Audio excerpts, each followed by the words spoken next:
Hello everybody, this is Benjamin Tint here, and today we are going to be talking about strategies for playing long lines of music. So just a word or two about these strategies. The idea is that when we have a large line of music or something that causes some sort of technical difficulties, we want to have as many strategies as possible to understand the line that we're playing or the section that we're playing, understand it both technically and musically. And the strategies I'm going to go over in this video are just a few. I'm going to go over 3 small strategies, but there are lots of other things that you need to do with a line of music or difficult section other than just go through these technical solutions. Hopefully you're with a teacher that can describe some of those things to you and give you some of those tools. But the big idea here is that right now we're going to talk about technical strategies, but really there's a lot of musical strategies too that you have to use, a lot of musical understanding and a lot of theory too to understand exactly what it is that you're playing. Okay, so the section of music that we're going to be talking about today is a scale burst in Aguado study number 16. And so I'll display little bits, little excerpts on the bottom, depending on what it is that we're working on. So the first thing is that this study is essentially a scale burst study. We have different scale bursts throughout it and chords, right? And it's just like this little 5-1. The A section is this little 5-1 in A major. And we do some other things too. But we're just going to talk about the first measure, and then we're going to talk about the second measure after. And the reason that we're going to talk about just the first 2 measures is because for the A section, the primary idea, the primary technical and musical challenges sort of repeat themselves. The B section is a little bit different, but for the purposes of this video we're going to talk about the A section. So the first thing that we have is a chord, and we're going to play that chord. I do P, I, and A for that. And then the next thing that we have is the scale. And we're in the key of A, and the scale goes B, C, D, E, F sharp, G sharp, A. And then we have another A chord. Now, in your score, or what you might see at the bottom of the screen, the B and the C sharp are slurred. I remove the slur and switch the finger. So instead of doing I slur, M, I do M, I, no slur, M, I, M. I do that because I use this for a scale study and for a burst study, and I just take out the slur so that I can get to the real heart of the alternation. So the first thing that we're going to talk about is, let's say we encounter this thing for the first time. We go, okay, we look at the tempo, it's 63, we know that the sextuplets are going to be pretty fast, and we're wondering how we're going to do it. Well, the first thing that I'm going to do is I'm going to isolate the right hand. Right? I'm going to play the right hand alone just to see what's going on. And so with the fingering that I use, what you're going to have is 3 notes, just kidding, 4 notes on the B string, and then 3 notes on the E string. I'm going to do rest stroke for this, although we can practice it free stroke after. So the first thing I'm going to do is I'm just going to play those 4 notes on the B string and then the 3 notes on the E string. So I'm going to go 1, 2, 3, 4, 1, 2, 3. And I'm not going to worry about time. I'm not going to worry about tempo. I just want to understand physically what's going on. My hands and my brain have to communicate. And before I can start thinking in musical terms, I have to understand the very basics of the mechanics of my body. So I'm going 1, 2, 3, 4, 1, 2, 3. I'm going M, I, M, I, M, I, M. Okay, that's easy, right? Now I'm going to try to put it in the time that Aguado put it in, which is sextuplets. So I'm going to go 1, 2, 3, 4, 5, 6, 1. And I'm going to end on that A because it's the downbeat of the next figure. So I'm going to... Okay, so now I'm going to turn on my metronome, and I put it on 144, and I'm going to play triplets instead of sextuplets because the eighth note kind of helps my ear to get there, but I'll go to sextuplets later. And the first thing I'm going to do is I'm just going to play the right hand alone. First I'm going to play it really slow, no time. There's my 4 notes, 2, 3, 4, 1, 2, 3. And then I'm going to put it together as the sextuplet, or the triplets, the 2 triplets, against my 8th note. 1, 2, 3, 4, 1, 2, 3. 1, 2, 3, 4, 1, 2, 3. 1, 2, 3, 4, 1, 2, 3. And that's that. Now I'm going to practice that at a couple different tempos, depending on where I'm comfortable and if I've warmed up, if I've practiced a lot of scales that day, because I don't want to do something, I don't want to practice something that I can't do.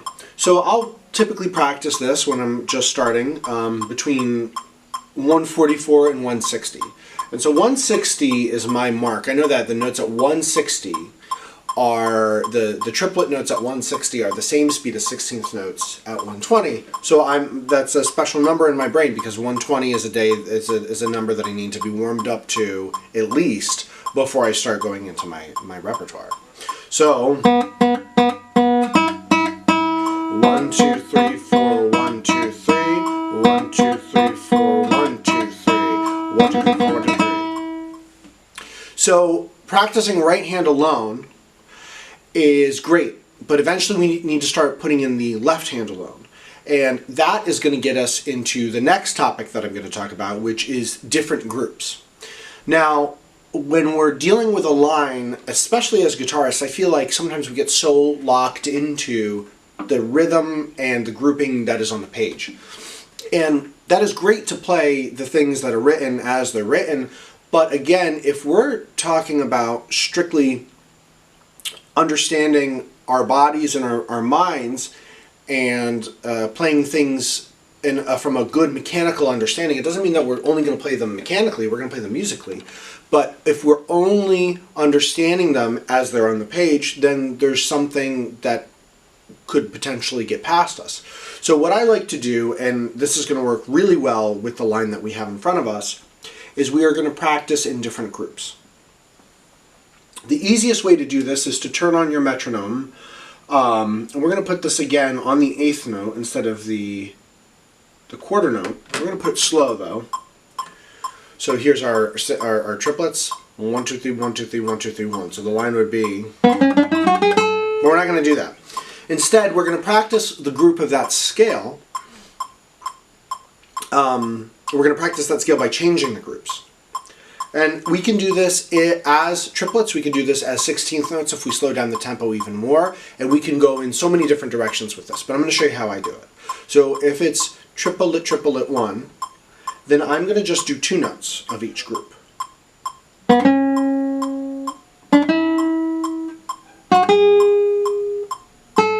That's it. That's all I'm going to do.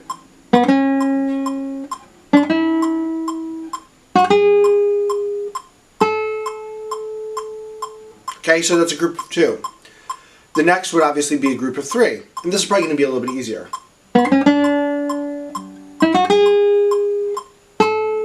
It makes more sense to the music, but also it gives us a weird moment where we have to think about that string crossing. I am I. We have to think about that string crossing.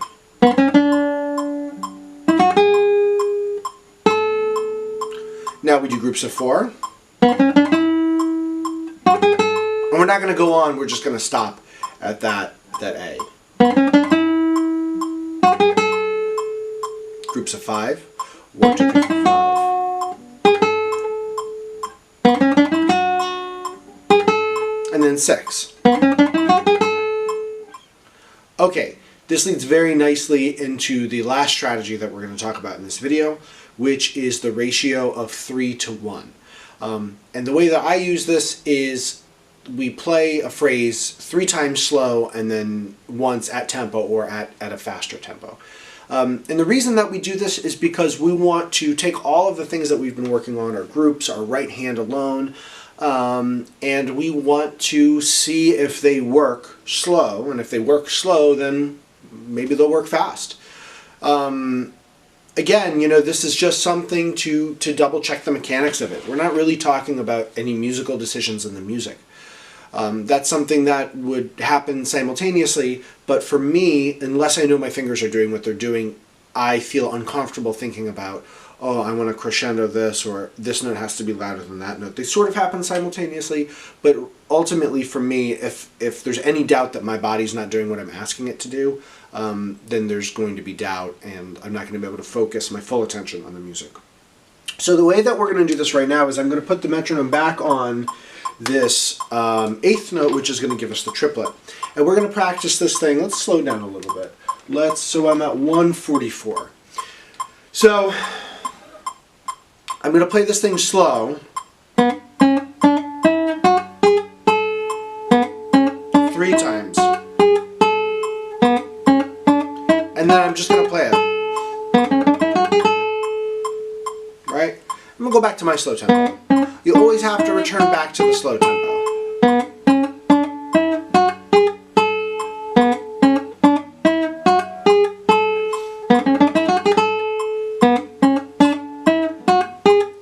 Now the slow tempo can be anything, right? I'm playing the eighth note, so I'm not playing true half time.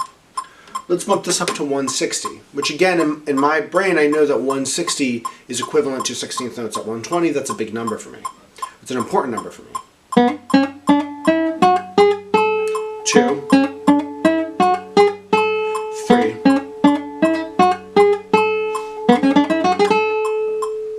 Right?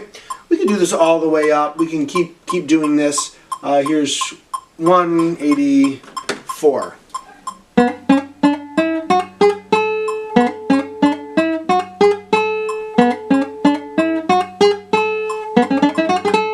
Now there's going to be a tempo where things start to break apart, and the last note was like that there.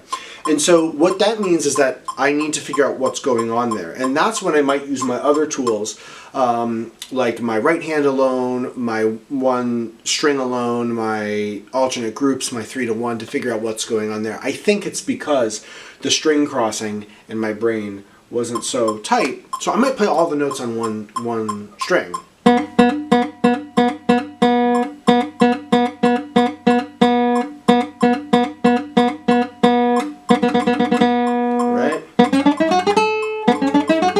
The string crossing was giving me a little hang up, so there's something in there that I have to zoom in, iron that out, and then that's not going to be a problem anymore.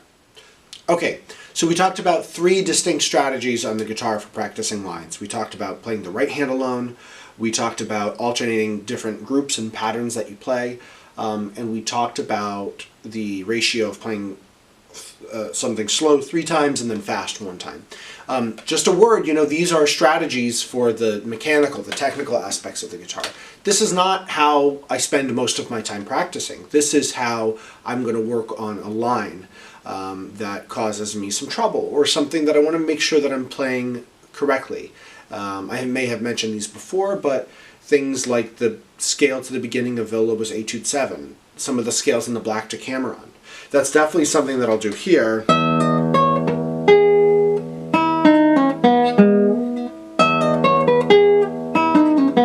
There's grouping. There's practicing it slow.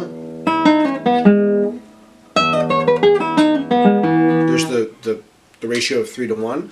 So these are things that I'm going to take with me as I go to different places. But this is not the be-all, end-all of practicing music that requires some sort of attention to mechanics. Because remember, we're just talking about the technique. We're not talking about the musical aspect of it. And those two things really are merged together. But sometimes we have to take them apart to really look at what's going on. Last but not least, the way that we apply this to the rest of the piece. So if we look at the next couple measures, we see that we can sort of use the same technique. I'm getting rid of the slurs in measures 2 and 3, and actually anytime there's a slur in this section, I'm sort of getting rid of it just to work on the bursts in the right hand. So as we are looking at this, we're going to practice everything the same way. And if you practice slow, what you're going to realize is that the right hand pretty much stays the same. Here's the right hand in measure 1. Here's the right hand in measure 2. So Same right hand is. And now third measure, I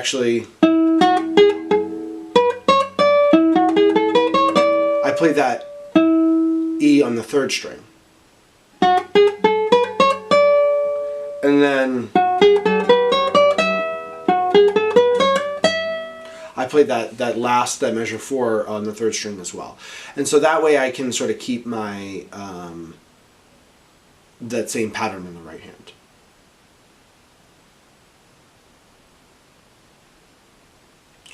So going forward for the rest of the piece, you'll see that measures 1, 2, 3, 4, 5, 6, 7.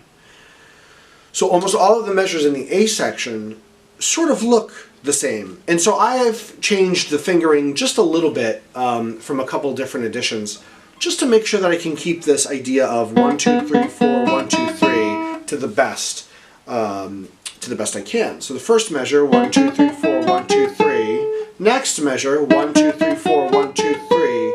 And then in the following measure, I actually play the E on the third string. 1, 2, 3, 4, 1, 2, 3. That one's a little bit different. And I start with I, so I have a nice string crossing here. And then I do the same thing here. So the whole thing is a really nice exercise in these exact tools that we're talking about. I hope you enjoyed the video. This was a lot of fun to make. I enjoy talking about these things. I think there's some really great resources online for classical guitar, and the classical guitar community is really growing on the internet, which is really fantastic, and across all sorts of social media platforms. Sometimes I feel like the videos online aren't in-depth enough, and the ones that are require a lot of money or require you to pay for lessons. And so I'm happy to answer any questions. Currently, at the time of this recording, I am accepting new students, Skype students and students in person.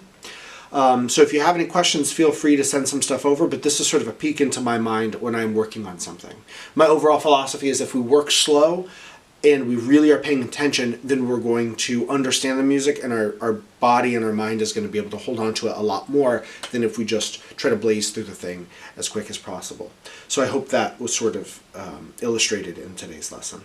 Thank you very much. There's some links below the video, and I hope you have a great day.